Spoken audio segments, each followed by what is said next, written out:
Sir, माननीय मुख्यमंत्री के द्वारा भी आज कार्यक्रम है पैसा के लोगों को देखिए, माननीय मुख्यमंत्री नीतीश कुमार जी महिला सशक्तिकरण के रोल मॉडल माने जाते हैं। जो प्राप्त जानकारी के अनुसार 25 लाख अतिरिक्त महिलाएं, 75 लाख को हमने दे दिया, उनको स्वरोजगार के लिए 10,000 रुपए दिया जा रहा है। और विपक्ष के पेट में राजनीतिक दर्द शुरू हो गया है। क्या दुष्प्रचार कर रहा है। ये जीविका से जुड़ी हुई महिलाएं हैं, उनको जोड़ा जाता है, तब उनके अकाउंट में बगैर कोई दलाल मक्कार के पैसा ट्रांसफर किया जा रहा है। तो कहा क्या जा रहा है कि सूद लगेगा उसका, कहा जा रहा है कि सरकार कर्ज दे रही है उसको। ये बिल्कुल बेबुनियाद आरोप है। महिला सशक्तिकरण का बिहार रोल मॉडल बन रहा है आज। इसलिए इनको परेशानी विपक्ष को है कि जीविका से जुड़ रही है, और जीविका देश में नंबर 1 हमारी महिलाएं हैं, और उसमें अति पिछड़ा और दलित महिलाएं ज्यादा है। इसलिए तेजस्वी यादव के नेतृत्व का जो इंडी गठबंधन है उसको वह अपच हो रहा है। आपको अपच होता रहे।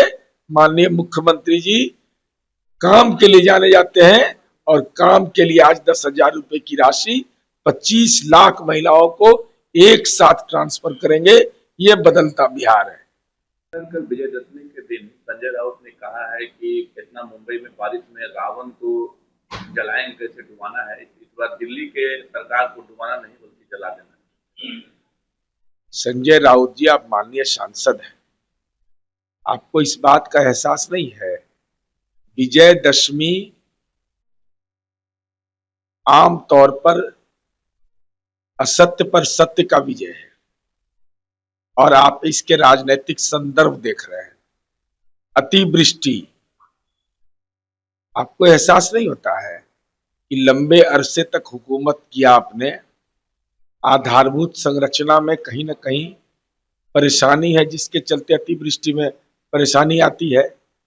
तो ऐसी स्थिति का राजनीतिक बयान देना, अरे जलाने का, मारने का, ये राष्ट्रपिता महात्मा गांधी की भी जयंती कल थी, इसका एहसास नहीं आपको होता है। तो राष्ट्रपिता के दिन हिंसा की बात की जाती है। ये वैसे लोग हैं जो समाज में उन्माद की खेती करते हैं, लेकिन समाज सद्भाव पर भरोसा करता है। सर, बिहार में चुनाव का दौर है, राहुल यात्री विदेश यात्रा पर हैं। एक तो क्या कहेंगे, और दूसरी तरफ उन्होंने कहा है कि भारतीय लोकतंत्र को खतरा है, विदेश के धरती जाएगा। देखिए, माननीय राहुल गांधी जी राजनीतिक पर्यटक के रूप में बिहार आते हैं, SIR पर यात्रा करते हैं। जब चुनाव आयोग अंतिम मतदाता सूची का प्रकाशन करते हैं तो उनके पास तर्क की बुनियाद पर वो निष्प्राण हो जाते हैं। तो अब विदेश में जाकर के लोकतंत्र भारत में नहीं है, इस बात की चर्चा करते थे। दुखद बात है। आप विपक्ष के नेता हैं, लोकतंत्र नहीं रहता तो आप संसदीय लोकतंत्र में लीडर ऑफ अपोजिशन कैसे होते? आपका विभिन्न राज्यों में सरकार कैसे बनता? संविधान खतरे में नहीं है, बल्कि आपकी राजनीति का वजूद खतरा में है। और ऐसे लोगों से देश की जनता निश्चित रूप से आहत महसूस करती है कि जो डॉक्टर भीमराव अंबेडकर का बनाए गए संविधान का अपमान करता हो, वह देश के संसदीय लोकतंत्र के लिए बोझ है। सर, आज रात चुनाव की टीम पटना पहुंच रही है, और 4 और 5 तारीख को राजनीतिक दल से मिलेगी। फिर चुनाव राजनीतिक दलों से तो चुनाव आयोग के मिलने की एक प्रक्रिया है, और जब फाइनल पब्लिकेशन हो गया, और जिस तरीके से लगातार चुनाव आयोग जैसी संवैधानिक संस्था पर सवाल किया जा रहा था, और इसी बीच में 100% कोई भी राजनीतिक दल बूथ लेवल एजेंट बहाल नहीं कर पाया, यह संगठनात्मक विफलता है।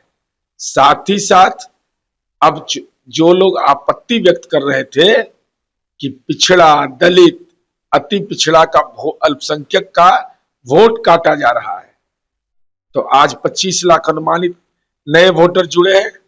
तो समाज में बहुसंख्यक आबादी किनकी है? पिछड़ा, दलित, अल्पसंख्यक। तो आप कैसे ये कह रहे थे? आज तो उनका नाम जुड़ा है। तो जो लोग वोट चोरी का आरोप लगा रहे थे, माननीय सर्वोच्च न्यायालय में सुनवाई के दौरान राजनीतिक यात्रा कर रहे थे, तो हमारी उम्मीद है कि चुनाव आयोग की टीम के सामने इंडी गठबंधन के नेता लोग यह बताएं कि कितने ऐसे सवाल थे जिन पर की गलत नाम दर्ज करने का आरोप, अगर डुप्लीकेसी है तो उसको नहीं हटाना चाहिए, मरे हुए लोग का भी नाम रहना चाहिए।